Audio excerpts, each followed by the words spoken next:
दोस्तों, ट्रेडिंग और इन्वेस्टिंग आप दोनों से ही बहुत सारे पैसे कमा सकते हो, लेकिन इन दोनों में से अच्छा कौन है और ये दोनों होता क्या है, इसे आप ऐसे समझ सकते हो कि ट्रेडिंग और इन्वेस्टिंग दोनों ही शेयर मार्केट से पैसा बनाने के अलग अलग रास्ते हैं। अब ट्रेडिंग में क्या होता है कि आपको थोड़ी दूर चलने पर ही प्रॉफिट मिल जाता है, लेकिन इन्वेस्टिंग का रास्ता बहुत लंबा होता है। इसमें आपको प्रॉफिट बहुत समय बाद मिलता है और इन दोनों के बीच का जो मेन डिफरेंस है वो है टाइम। क्योंकि ट्रेडिंग में बहुत कम समय में आप प्रॉफिट बना सकते हो। आप एक महीने में, एक हफ्ते में, एक दिन में, यहाँ तक कि कुछ मिनटों में बहुत सारा प्रॉफिट कमा सकते हो। लेकिन इन्वेस्टिंग में कुछ महीनों में, कुछ सालों में, 5 साल, 10 साल, 20 साल, उससे भी ज्यादा लग सकते हैं प्रॉफिट कमाने में। अब आप यहाँ पे सोच रहे होगे कि यार अगर कम समय में हमें पैसा मिल सकता है तो हम लंबे समय का इंतजार क्यों करें। तो देखो, यहीं पे मेन बात आती है ट्रेडिंग और इन्वेस्टिंग को समझने की, क्योंकि ये बहुत इंपॉर्टेंट चीज है और ये बहुत क्लियर हो जाना चाहिए आपको इन्वेस्टमेंट शुरू करने से पहले। यहाँ पे मैं आपको बता दूं कि एक आदमी एक समय पे एक ट्रेडर भी हो सकता है और इन्वेस्टर भी हो सकता है, यानी कि एक आदमी ये दोनों काम कर सकता है, लेकिन उसे ट्रेडिंग और इन्वेस्टमेंट के बीच का डिफरेंस जरूर पता होना चाहिए। तो इस वीडियो में हम ट्रेडिंग और इन्वेस्टिंग को तो समझेंगे ही, इसके अलावा हम इन दोनों के बीच के जो मेजर डिफरेंसेस है उनके बारे में भी डिस्कस करेंगे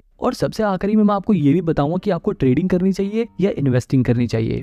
अब देखो, सबसे पहले समझते हैं ट्रेडिंग और इन्वेस्टिंग के कॉन्सेप्ट को। इसे समझाने के लिए मैं आपको एक एग्जांपल देता हूँ। मान लो बाबूराव नाम का एक आदमी अपनी मोबाइल की दुकान खोलता है। उसकी दुकान बहुत बढ़िया चल रही थी। वो मार्केट से सस्ते दाम से मोबाइल लाता और अपनी दुकान पे बेचकर प्रॉफिट कमाता। उसका काम बढ़िया चल रहा था, लेकिन जब भी कुछ समय बाद उसकी दुकान के सामने एक और दुकान खुल जाती है तोतला सेठ की, और वो वही मोबाइल बाबूराव की दुकान से भी सस्ते दाम पर बेचने लग जाते हैं। मतलब कि बाबूराव जो फोन 10,000 में बेचते थे, वही फोन तोतला सेठ 9,000 में बेचने लगा। अब क्योंकि तोतला सेठ की दुकान पर मोबाइल सस्ते मिल रहे हैं, तो लोग बाबूराव की दुकान पर क्यों खरीदेंगे। अब क्योंकि भैया बाबूराव के पास कस्टमर तो आ नहीं रहे थे, इसलिए वो बस दिन भर टीवी पे न्यूज ही देखता रहता। सारे ग्राहक तोतला सेठ के पास जाने लगे थे। जब भी वो टीवी में न्यूज देखता है कि जिस ब्रांड का मोबाइल वो लोग बेचते हैं, वो मोबाइल चिप की शॉर्टेज की वजह से बनना बंद हो गए हैं। अब यहाँ पर बाबूराव के दिमाग में आइडिया आता है, क्योंकि मोबाइल की डिमांड तो लोगों में बहुत ज्यादा है, लेकिन मैन्युफैक्चरिंग ना होने की वजह से अब उसकी सप्लाई बंद हो जाएगी। अब यहाँ पर देखो, बाबूराव दो काम कर सकता है।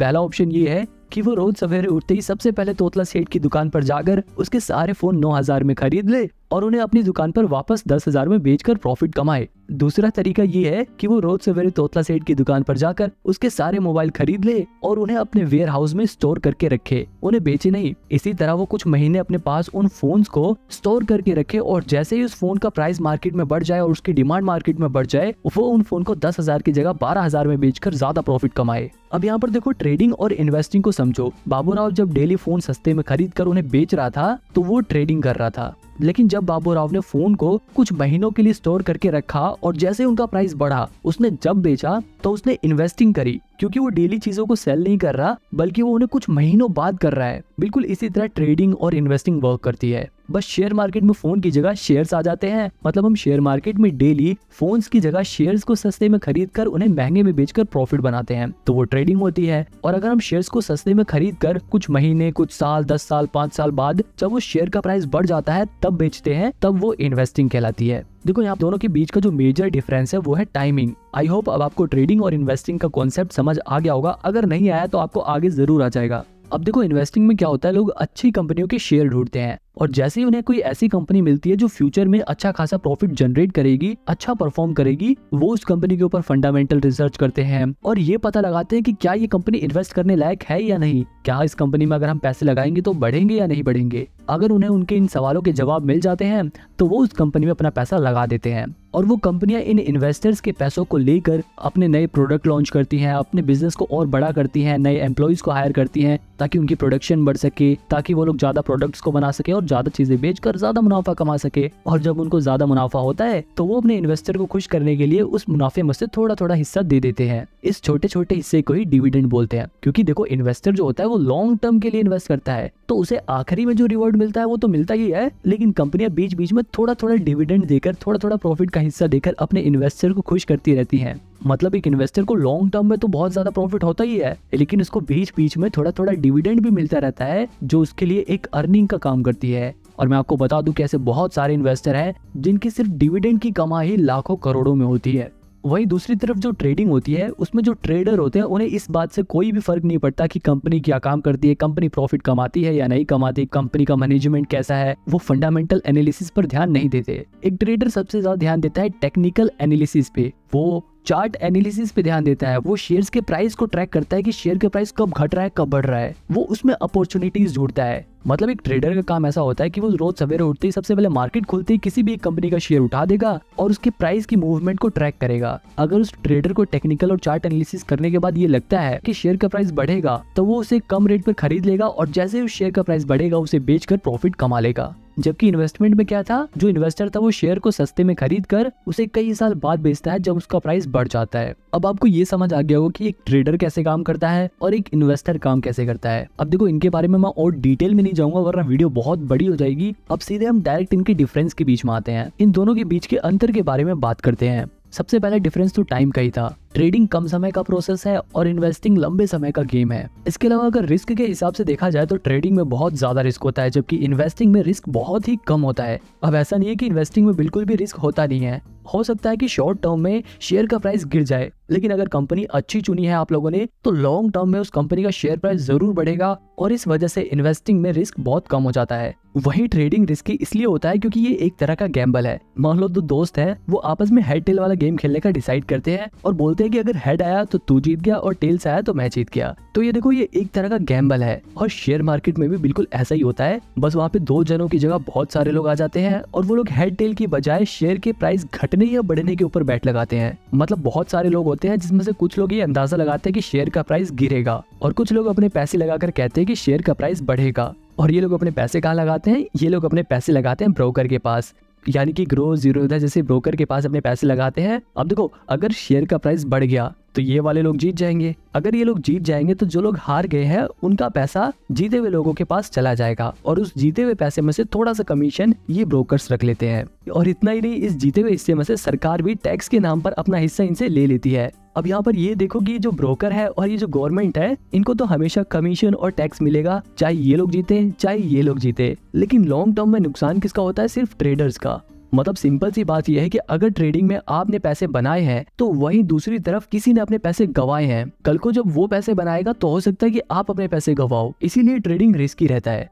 अब वापस अपने डिफरेंस की ओर चलते हैं। अब देखो एक और चीज है इन्फॉर्मेशन। ज्यादातर लोग ट्रेडिंग करते हुए प्राइस घटेगा या बढ़ेगा इस बात का पता लगाने के लिए टेक्निकल एनालिसिस करते हैं। वहीं अगर बात करें इन्वेस्टिंग की तो यहाँ पर इन्वेस्टर इस बात का पता लगाने के लिए कि कंपनी का शेयर प्राइस फ्यूचर में बढ़ेगा या नहीं बढ़ेगा, कंपनी फ्यूचर में ग्रो करेगी या नहीं करेगी, इसके लिए इस्तेमाल करते हैं फंडामेंटल एनालिसिस का। अब अगर आपको ये फंडामेंटल एनालिसिस सीखना है आप मेरी ये वाली वीडियो देख सकते हो, इसमें मैंने डिटेल में फंडामेंटल एनालिसिस को समझाया है। अब देखो एक और चीज है स्ट्रेस। जो ट्रेडिंग वाला बंदा होता है वो हमेशा स्ट्रेस में रहता है। अगर उसको प्रॉफिट हो गया तब तो वो पूरे दिन खुश रहेगा, लेकिन अगर उसको लॉस हो गया तो उसके दिमाग में पूरे दिन वही बात घूमती रहती है। ट्रेडिंग करते वक्त हर पल उसे बहुत टेंशन रहती है। अगर शेयर प्राइस गिर गया तो उसकी सांसें फूलने लगती हैं और जैसे शेयर प्राइस बढ़ने लग गया तो वो एकदम खुश होने लगता है। तो कहने का मतलब ये है कि ट्रेडिंग में बहुत ज्यादा स्ट्रेस रहता है जबकि इन्वेस्टिंग में स्ट्रेस बिल्कुल नहीं रहता, क्योंकि ये एक लॉन्ग टर्म प्रोसेस है। हो सकता है कुछ समय के लिए आपके शेयर प्राइस गिर जाए, लेकिन अगर आपने कंपनी अच्छी चुनी है तो फिर महीने बाद, एक साल बाद, कुछ साल बाद शेयर प्राइस जरूर बढ़ेगा और फ्यूचर में आपको प्रॉफिट होगा। अब देखो ट्रेडिंग वाला बंदा हरदम शेयर के बारे में देखता रहता है, लेकिन इन्वेस्टिंग वाला बंदा आराम से एक बार इन्वेस्ट कर देगा और फिर कुछ टाइम बाद अपना देखेगा इन्वेस्टमेंट, अच्छा हाँ मेरा शेयर प्राइस जितना बढ़ गया या इतना गिर गया, फिर दोबारा बंद कर लेगा, क्योंकि उसे बेचना नहीं है, उसने लॉन्ग टर्म के लिए इन्वेस्ट कर रखा है। फिर कुछ समय बाद वो दोबारा से खोल के देखेगा कि हाँ भाई अब तो आज मेरे शेयर प्राइस बढ़ गए, वो कम देखेगा और उसको कम टेंशन होगी। लेकिन ट्रेडर को हर पल टेंशन रहती है, प्रॉफिट होने के बाद भी और लॉस होने के बाद तो ऑब्वियसली रहती है। एक और सवाल है कि ट्रेडिंग में ज्यादा पैसे हैं या इन्वेस्टिंग में। अब देखो इस सवाल का जवाब बड़ा ही मुश्किल है, क्योंकि ट्रेडिंग में आप बहुत कम समय में बहुत ज्यादा पैसा कमा सकते हो, लेकिन इन्वेस्टिंग में आप ज्यादा समय में इतना ज्यादा प्रॉफिट कमा सकते हो कि कोई सोच भी नहीं सकता। क्योंकि इन्वेस्टिंग में कंपाउंडिंग अपना असर दिखाती है और पैसा बढ़ते बढ़ते बढ़ते बहुत ज्यादा बढ़ जाता है। वही अगर ट्रेडिंग की बात करें तो ट्रेडिंग में एक प्लस पॉइंट ये है कि आप ट्रेडिंग को कम पैसे में भी कर सकते हो, यानी कि आप कम पैसा लगाकर भी प्रॉफिट जनरेट कर सकते हो। लेकिन अगर इन्वेस्टिंग की बात करें तो सिर्फ आप 1000-2000 लगा के बहुत सारा पैसा कमा नहीं सकते। आप ट्रेडिंग में 1000-2000 लगाकर 5-10 हजार रुपए का मुनाफा कमा सकते हो, लेकिन जैसे कि मैंने बताया था कि रिस्क यहाँ पे ज्यादा होता है। ट्रेडिंग में आपके ये भी चांसेस है कि आप अपने 1000-2000 रुपए गवा दो, लेकिन इन्वेस्टिंग में आपके 1000-2000 रुपए कुछ कम हो सकते हैं। अगर आपने बिल्कुल ही खराब कंपनी चुन ली तो हो सकता है कि आपके पैसे कुछ कम हो जाए, लेकिन पूरे कभी खत्म नहीं होंगे। बहुत ज्यादा गिरने लग गए तो आप उसे बेच सकते हो।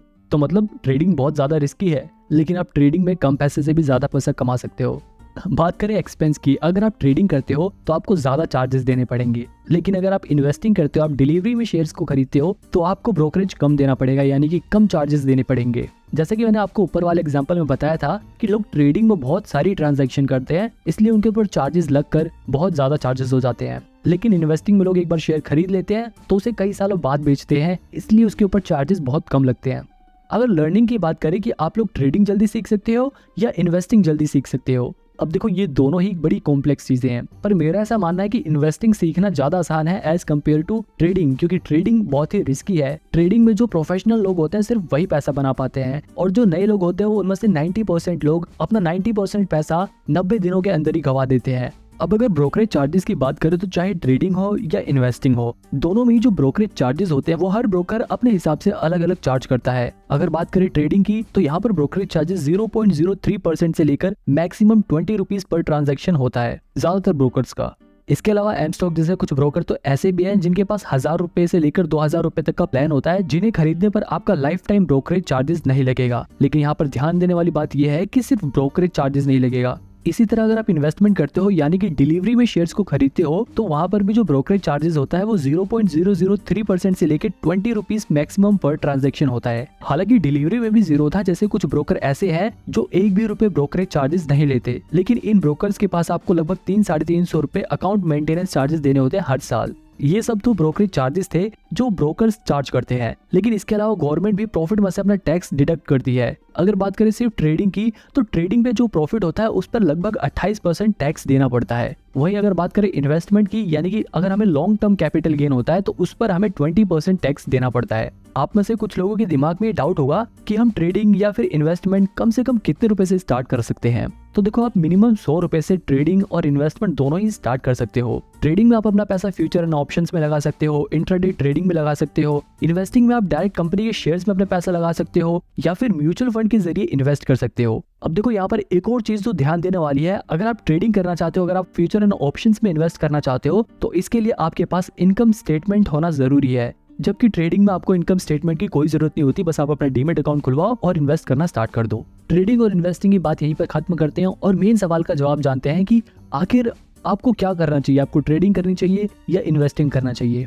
अब देखो, आपको मैं यहाँ पे बिल्कुल साफ साफ बता दूं, अगर आप अभी बिल्कुल नए नए शेयर मार्केट के बारे में सीख रहे हो तब तो बिल्कुल भी ट्रेडिंग की तरफ मत जाना। कभी आप ऐसा सोचो कि आप 1000-2000 रुपए लगा कर उसे 5-10 हजार रुपए बना लोगे और फिर 5-10 हजार को 1 लाख करोगे और फिर 1 लाख को 1 करोड़, ऐसे करके आप बहुत सारे पैसे कमा लोगे। ऐसा नहीं होता। अगर आप बिल्कुल नए नए शेयर मार्केट में आए हो, पहली बारी बेशक आप कुछ पैसे बना लो, लेकिन उसके बाद आप अपने पैसे जरूर गवाओगे और वहीं पर आप डीमोटिवेट हो जाओगे। तो इसलिए पहले शेयर मार्केट्स के बेसिक्स को सीखो। इन्वेस्टिंग के जरिए आप डिलीवरी में शेयर्स को खरीदो, उनकी मूवमेंट को ट्रैक करो। आपको धीरे धीरे जब एक्सपीरियंस होने लगेगा, आपको धीरे धीरे जब ये पता लगने लग जाएगा कि शेयर मार्केट कैसे वर्क करता है, तब आप धीरे धीरे अपना ट्रेडिंग में कदम रख सकते हो। लेकिन एकदम से ही ट्रेडिंग मत करने लग जाना। यहाँ पर आप ये ध्यान रखना कि जब आप ट्रेडिंग सीख रहे हो तो उस समय ज्यादा पैसे नहीं लगाने आपको ट्रेडिंग में, आपको कम पैसे से शुरुआत करनी है और जैसे जैसे आपका एक्सपीरियंस बढ़े वैसे वैसे आप अपने पैसे बढ़ा सकते हो। यहाँ पर एक और बात ध्यान देने वाली है कि शुरुआत में जब आप ट्रेडिंग सीख रहे हो तो ऐसा ब्रोकर चुनना जिसका यूजर इंटरफेस आसान हो और वहां पर अकाउंट मेंटेनेंस चार्जेस या फिर प्लेटफॉर्म चार्जेस ना लगे, और जिनके ऐप का यूजर इंटरफेस इतना बढ़िया हो कि आप जब भी ट्रेडिंग या इन्वेस्टिंग करो तो आपकी साइट क्रैश ना हो जाए और आपके पैसे ना अटक जाए। आप इसके लिए शुरुआत में एंजल वन जैसे ब्रोकर के जरिए ट्रेडिंग करना स्टार्ट कर सकते हो, और अगर आपके पास थोड़े पैसे आ जाए तो आप जीरोधा, एंजल वन, अपस्टॉक में से किसी में भी डीमेट अकाउंट खोल के ट्रेडिंग स्टार्ट कर सकते हो। लेकिन मैं आपको फिर भी सजेस्ट करूंगा कि आप ट्रेडिंग जब ही करना जब आप खुद के पैसे कमाने लग जाओ और अपने पैसे गंवाने का रिस्क ले सको, क्योंकि बहुत सारे ऐसे लोग हैं जिन्होंने अपना पैसा गंवाया भी है। लेकिन आपको हमेशा पॉजिटिव साइड सोच के चलनी है। चाहे आप इन्वेस्टिंग करो चाहे ट्रेडिंग करो, आपको यकीन रखना है कि हाँ, मैं प्रॉफिट अर्न कर सकता हूँ। और अगर आप एक सैलरीड पर्सन, आप हर महीने कमाते हो, आपका मेन मकसद सिर्फ अपने पैसों को भविष्य में सिर्फ बढ़ाना है, तो ऐसे लोग सिर्फ इन्वेस्टिंग कर सकते हैं। वो लोग म्यूचुअल फंड में अपने पैसे लगा सकते हैं, उन्हें ट्रेडिंग करने की कोई भी जरूरत नहीं है। अब इन सभी ब्रोकर के बारे में डिटेल में जानने के लिए आप मेरी ये वाली वीडियो देख सकते हो।